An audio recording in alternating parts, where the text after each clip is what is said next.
The world didn't end with a bang, but with a shudder that vibrated through the soles of Liam's steel-toed boots. It was 9:07 p.m.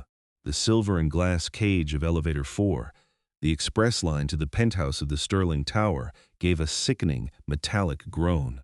Then came the jolt, a violent, bone-rattling snap that sent Liam's heavy toolbox sliding across the plush-carpeted floor, the tools inside clattering like panicked teeth. And then the light died. For a heartbeat, there was absolute, suffocating darkness. Then, the amber glow of the emergency reserves flickered to life, casting long, distorted shadows against the brushed steel walls. The air, once conditioned to a perfect, sterile coolness, immediately felt heavy. The scent of burnt electrical copper, sharp, ozone-thick, and acrid, snaked through the vents. Liam didn't curse. He didn't scream. Break time 05s. He simply exhaled a long, measured breath, his calloused hand reaching out to steady himself against the railing. He felt the vibration of the cable, a faint, dying hum. They weren't falling, but they weren't moving. They were suspended in the throat of a monolith, 41 stories above the pavement. Across from him, the Ice Queen had lost her throne.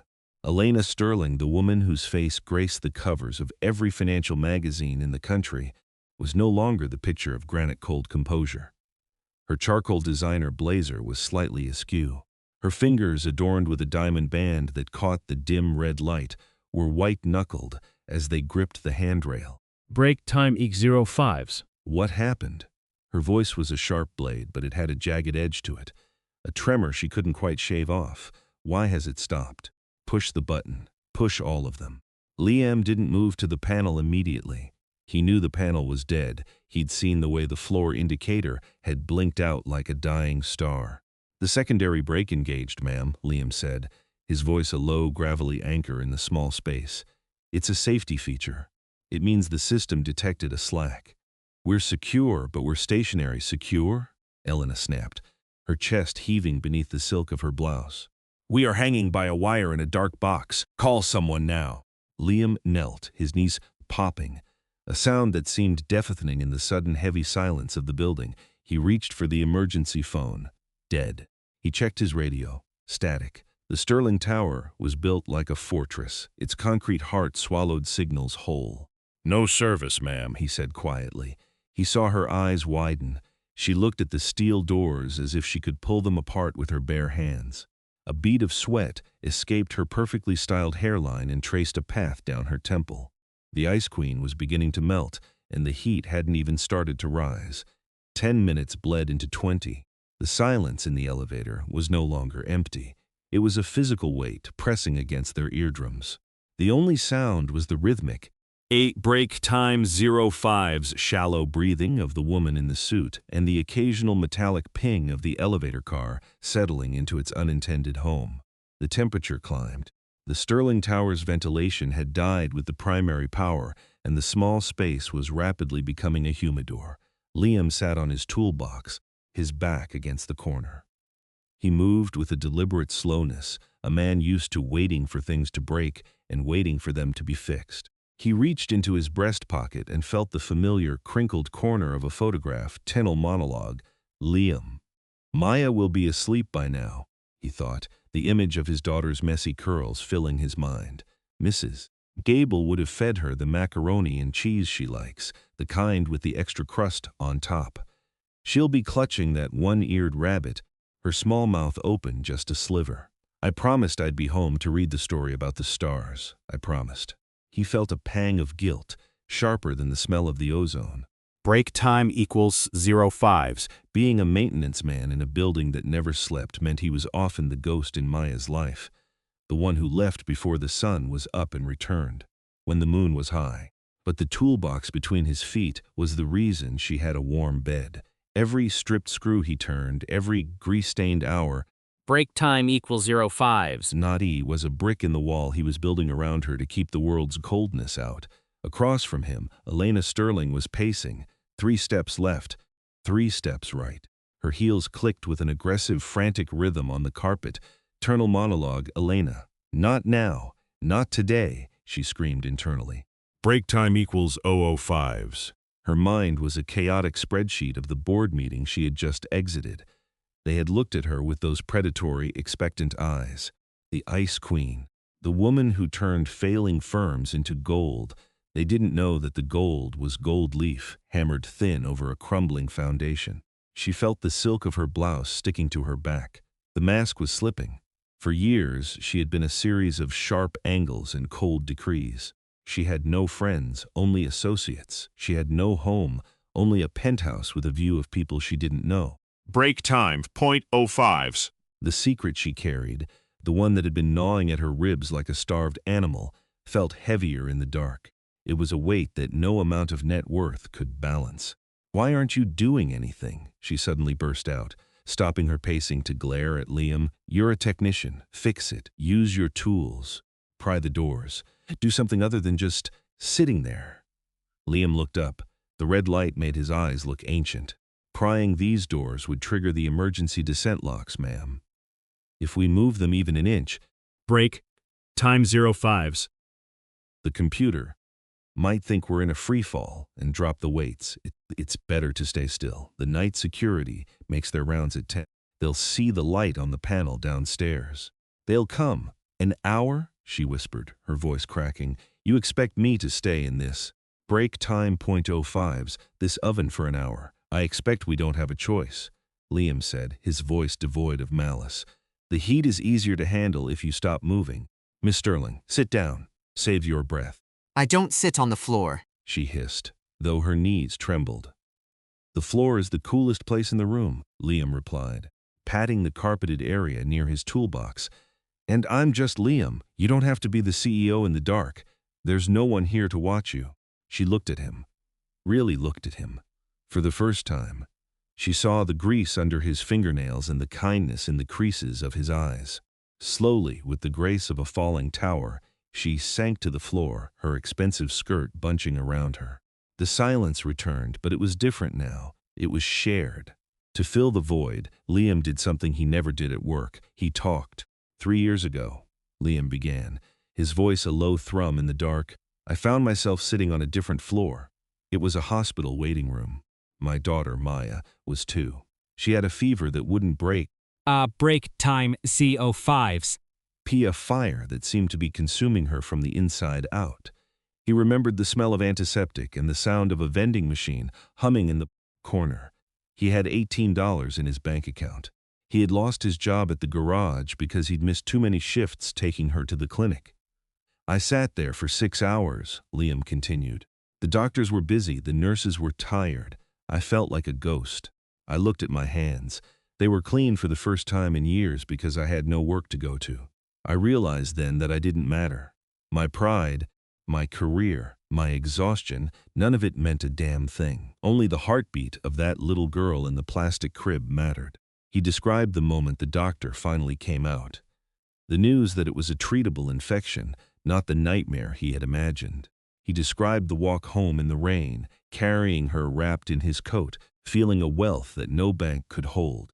"That was the night I stopped being afraid of the dark," Liam said, looking at Elena. "Break time .05s, because the dark is just a place where you wait for the light to come back, and it always comes back." As the story ended, the elevator seemed to shrink. The heat was a physical presence now, a stifling blanket. Elena didn't respond at first. Her head was tilted back against the steel wall. Then, a strange sound escaped her. A gasp. Liam moved instantly. He didn't ask permission. He slid off his toolbox and knelt beside her. Her skin was pale, waxy in the amber light. Her breathing was coming in ragged, terrifying gulps. "Elena? Elena, look at me." She couldn't. Her eyes were fixed on nothing. Break time =5s, her pupils blown wide with terror. Her hands were clawing at her throat, as if the charcoal suit was a noose. I can't," she choked out. "The walls. They're moving. No, they're solid. They're holding us up," Liam said firmly. He took her hands, her small, soft hands, in his large, rough ones. He squeezed them, grounding her. "Breathe with me, in for 4, out for 4. Focus on my voice. I'm right here. I'm not going anywhere." He began to recite the names of the stars, the ones he read to Maya every night. Sirius, Orion, Cassiopeia. He spoke with a rhythmic, hypnotic lilt. Slowly, the frantic drumming of her heart against her ribs began to slow. The tension in her fingers softened. She slumped against him, her head resting on the rough fabric of his blue uniform. The Ice Queen was gone. There was only a woman, exhausted and afraid, seeking shelter in the only place she could find it. They sat there for a long time, the maintenance man and the billionaire. The boundaries of class and power had evaporated in the 95-degree heat of the elevator shaft. "Why did you tell me that?" Elena asked, her voice a fragile thread. "About your daughter. Because you looked like you were drowning," Liam said, "and stories are like life rafts." Elena let out a bitter, dry laugh. "I've spent my whole life building ships, Liam, massive, unsinkable ships. And yet here I am, drowning in a closet." She pulled away slightly, smoothing her hair, but she didn't move far. The darkness invited a different kind of honesty, the kind that only happens when you can't see the judgment on someone's face. "Everyone thinks I inherited a kingdom," Elena whispered. "They think I stepped into my father's shoes and walked straight to the top. They don't know about the night he died." She described a rainy evening 10 years ago. Her father, the founder of Sterling, had called her into his study. He wasn't the titan the world saw. He was a broken man in a leather chair. He had confessed to a massive embezzlement scheme, a temporary fix that had spiraled into a decade of fraud. "He told me to let it burn," she said, her voice trembling. "He told me to walk away, but I couldn't. I loved the name, I loved the legacy more than I loved the truth. So, when he passed away that night from a heart attack, I didn't call the authorities about the fraud. I spent the next 10 years burying it. I worked 18 hours a day, not to build a company, but to pay back a debt that wasn't mine into accounts that shouldn't exist." She described the loneliness of the top, the way she had to push everyone away so they wouldn't see the ledger. She had sacrificed her youth, her chance at a family, and her soul to keep a ghost's secret. "I'm tired, Liam," she whispered. "I'm so tired of the ice." The conversation drifted into the deep waters of the soul.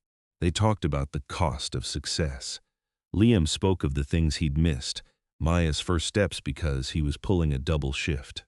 Elena spoke of the things she'd never have, the simple joy of macaroni and cheese with someone who loved her for her, not her title. "We're both just trying to protect our daughters," Liam said thoughtfully. "You're protecting your father's memory, like a daughter should. And I'm protecting Maya's future. We're just using different tools." "But your tools work," Elena said, looking at his toolbox. "Mine just make the cage bigger."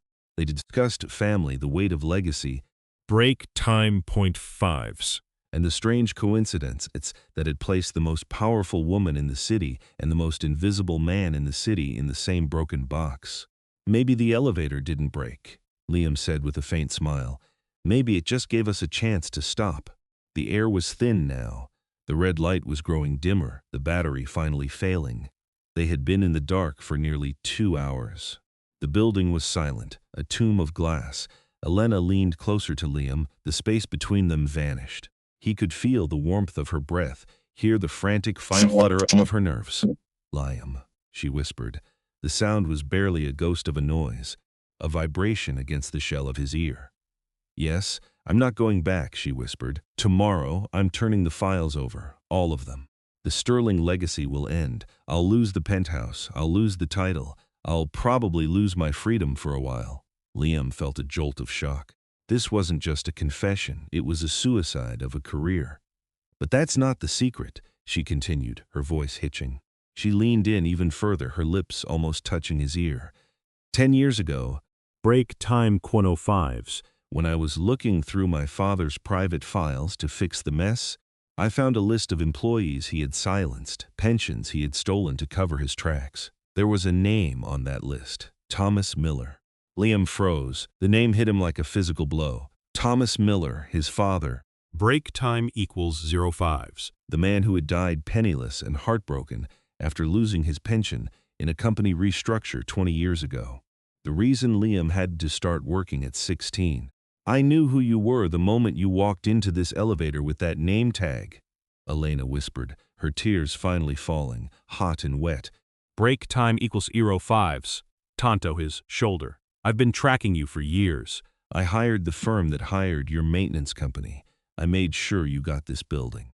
I wanted to fix it, but I was too afraid to look you in the eye. Liam's heart hammered against his ribs. The world seemed to tilt.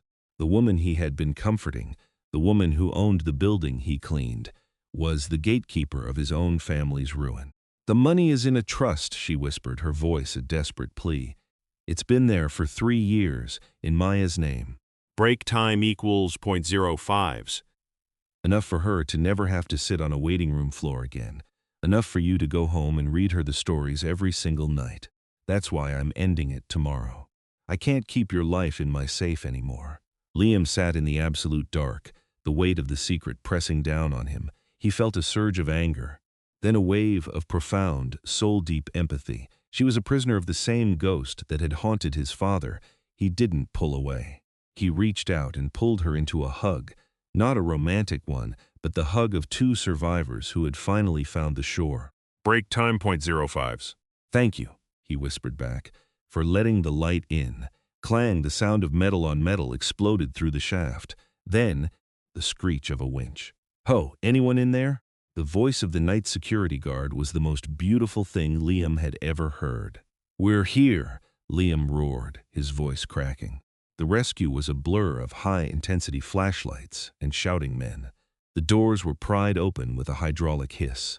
The hallway of the 40th floor was flooded with a blinding, sterile white light that made them both squint and shield their eyes.